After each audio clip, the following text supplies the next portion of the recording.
வருகின்ற நாடாளுமன்ற தேர்தலில் ஆரணி தொகுதியை காங்கிரசுக்கு ஒதுக்கக்கூடாது என்று திமுக நிர்வாகிகள் வலியுறுத்தியிருக்கிறார்கள். ஆரணியை காங்கிரசுக்கு ஒதுக்க திமுக நிர்வாகிகள் எதிர்ப்பு தெரிவித்திருப்பதாக தகவல் கிடைத்திருக்கிறது. கூடுதல் விவரங்களுடன் இணைகிறார் செய்தியாளர் பாரி கார்த்திக். வணக்கம் பாரி கார்த்திக், விவரங்கள்.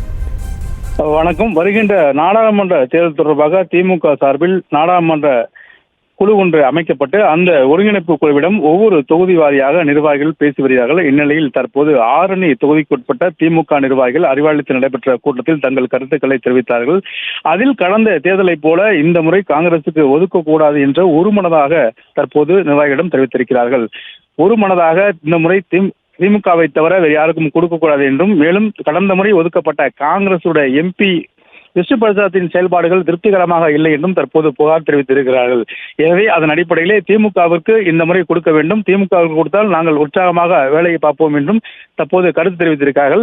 இதை கேட்ட ஒருங்கிணைப்பு குழு யாருக்கு இடம் கொடுத்தாலும் நீங்கள் வெற்றி பெற செய்ய வேண்டும் என்றும் அவர்களிடம் தெரிவித்திருக்கிறார்கள். குறிப்பாக ஒட்டுமொத்தமாக ஒரே குரலாக இந்த முறை காங்கிரசுக்கு ஆரணி தொகுதியை கொடுக்க வேண்டாம் என்று தற்போது திமுக சார்பில் அமைக்கப்பட்டு இருக்கக்கூடிய தேர்தல் ஒருங்கிணைப்பு குழுவிடம் ஆரணி தொகுதி அனைத்து திமுக நிர்வாகிகளும் ஒருமனதாக புகார் கூறி அதே போல இந்த முறை காங்கிரசுக்கு ஒதுக்கவே கூடாது என்று பிடிவாதமாக கூறியிருக்கிறார்கள்.